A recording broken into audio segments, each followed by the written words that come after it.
Hey everyone, today I'm talking about INFJ personality types, INFP personality types, and survival archetypes. Most of the INFJ personality types and INFP personality types that I have worked with, whether that was a client or a student, or who I've just met online through my work, most of them that I have interacted with have had some form of trauma growing up. This is a very common occurrence for INFJ and INFP personality types to have some sort of trauma in the household growing up. When we have severe trauma or consistent trauma over years, because I know a lot of people have had like big things happen to them where they can point to a certain event and say, that was the day I was in the car accident, or that was the day my mom left my dad, or some sort of event that they can identify as traumatic. Other people don't always have that. They have consistent trauma over time, or maybe they don't feel like it was such a big deal, but when they look at the entire pattern that adds up over 10 or 15 years, they can say, yeah, that was trauma. I was undermined and gaslit constantly by a narcissistic parent. So whether it's chronic trauma or it's an event, when we have trauma growing up in the household when we're young, oftentimes that pushes us into what's known as a survival archetype. There are two big ones that I see occurring in INFJ personality types and INFP personality types all the time: the prostitute and the wounded child. A lot of people know they have the wounded child, but not a lot of people know they have the prostitute. This tends to come up when I'm teaching classes, especially classes on fear of scarcity or money or anything to do with blocks around abundance. Usually that prostitute archetype will rear its head at some point. So when you're living through the prostitute archetype, what is that? Let's look at that one first. When you're living through the prostitute archetype, you are selling some part of yourself for security. So you may go through a series of jobs that exploit you. I hear about this so much from INFJs and INFPs, working in jobs that had a toxic workplace, a toxic manager, toxic coworkers, to the point where the INFJ or INFP felt like their health was declining and maybe they were going to have some sort of mental collapse from being in that environment every single day. It might repeat a pattern of narcissistic abuse that they experienced in childhood. That's also very common. But it's generally feeling like you are being used and you're being exploited, you're being undervalued, you're only being used for your skills, or you're only being used for your time or your energy. I know a lot of people might say, well, that's the nature of a job, though. You're hired and they're using you. They're using you for your skills and you're getting a paycheck. That's true. What makes it different when it's manifesting through the prostitute archetype is it's entirely driven by fear. So you don't feel respected in that workplace. You don't feel valued.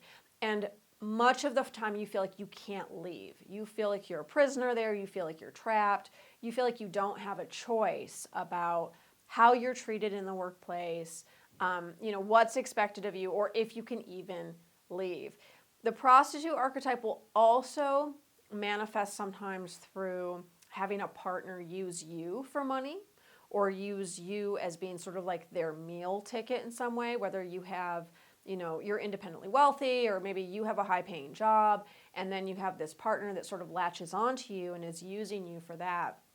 It might also manifest where you feel like you're with a partner and you can't leave because you need them to help you stay financially secure, right? Or even just financially survive. It's not always like, well, they're maintaining me in a certain lifestyle I've come to enjoy. It could be like, if I leave this person, I literally won't have anywhere to live. I don't feel like I will be able to feed myself, right? So again, we see these survival issues come up. The prostitute is directly tied to survival issues. When the prostitute archetype comes up in us, we feel like we're doing something we don't want to do.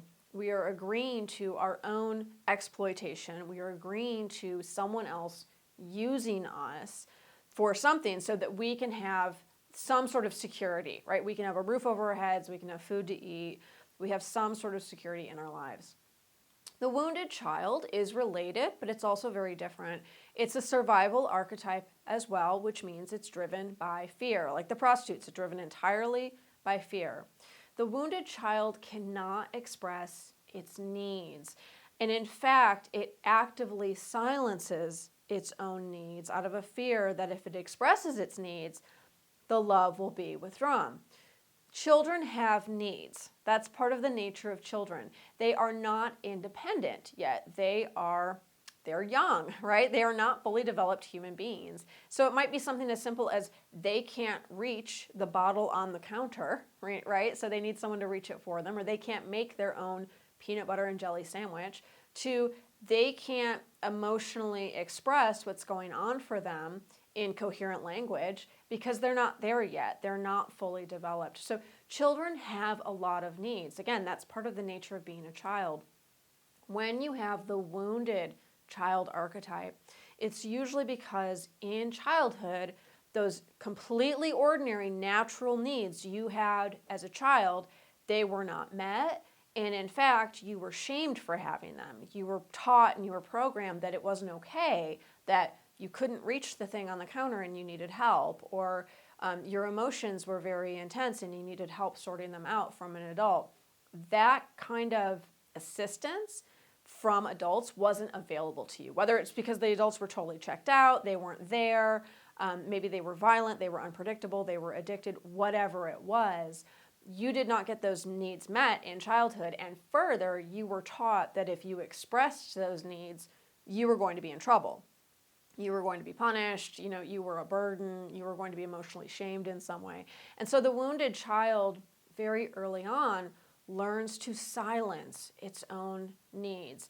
That does not mean the needs go away, but we learn to silence them. We stop expressing them, and a lot of the time we stop acknowledging them, even inwardly to ourselves. When you grow up with a very strong wounded child archetype, you may stay in a series of abusive relationships, right?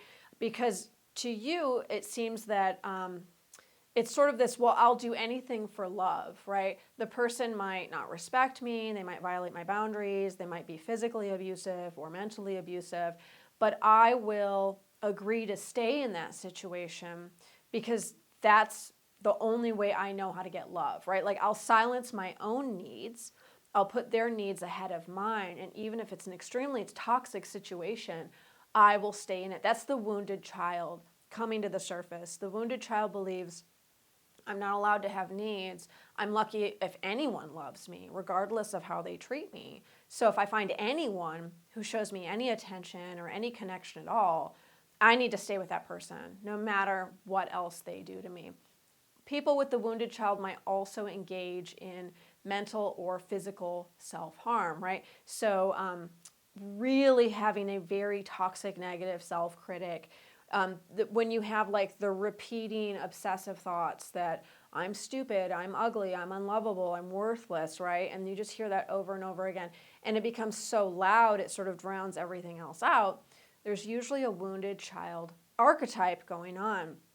Again, this is linked to survival. The wounded child feels that they have to completely silence their own needs and they have to keep themselves in line and relentlessly harm themselves or criticize themselves, in order to cut themselves down to size, to be the shape and size that will fit into what's needed of them.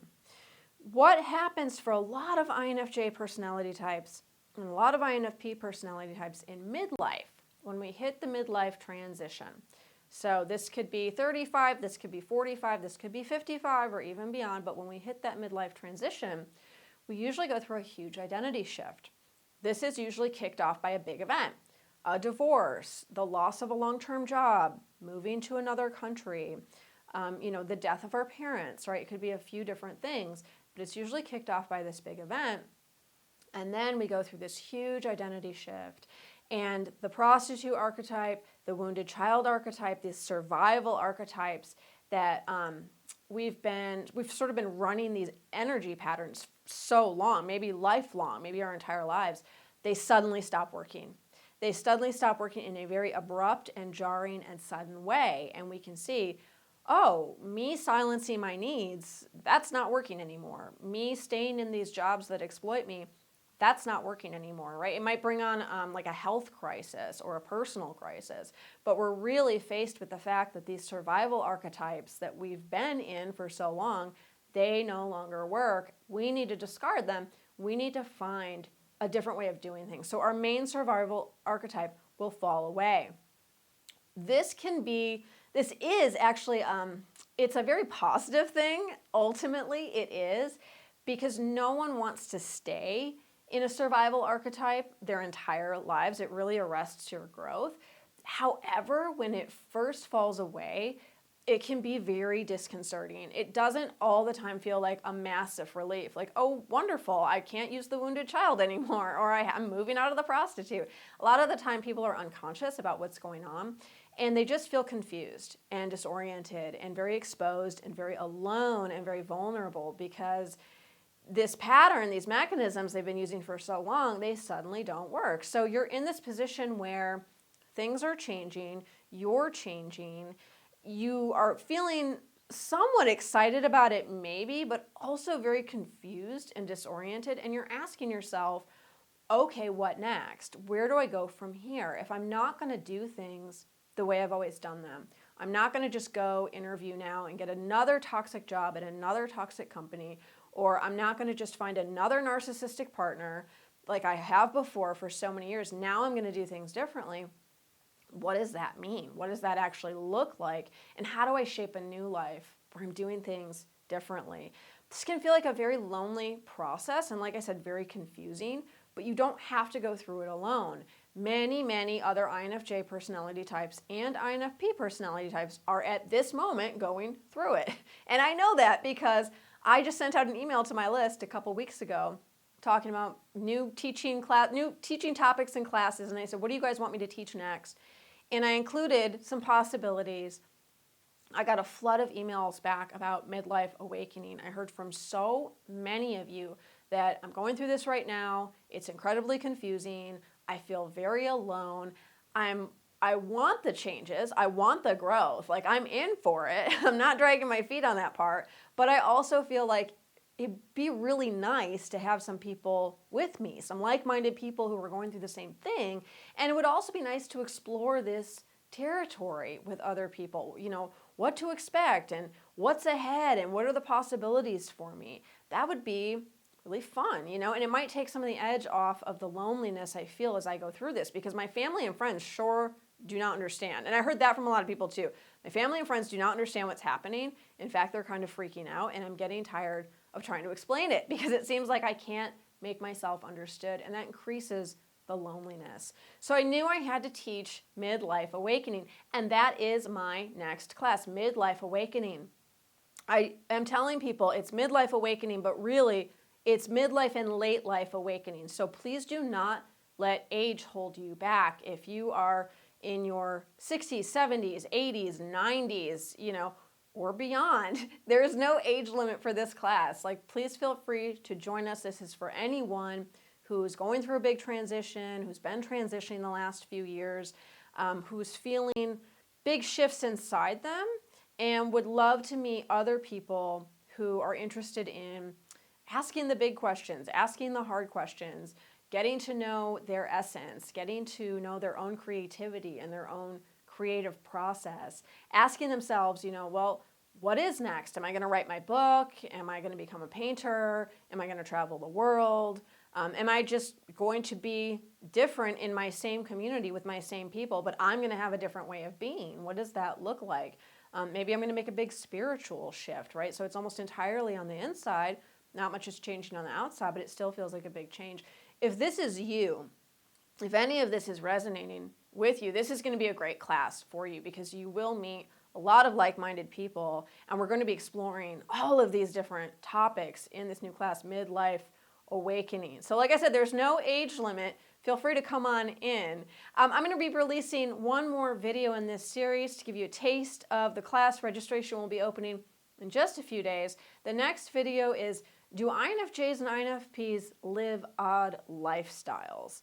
And I know a lot of you, I just need to ask that question, and you'll say, definitely yes, and I am one of them. So please stay tuned for that video, and I'm going to talk a little bit more about the Midlife Awakening then, and I hope I see you in this new class. Thanks so much, everyone. I'll see you next time.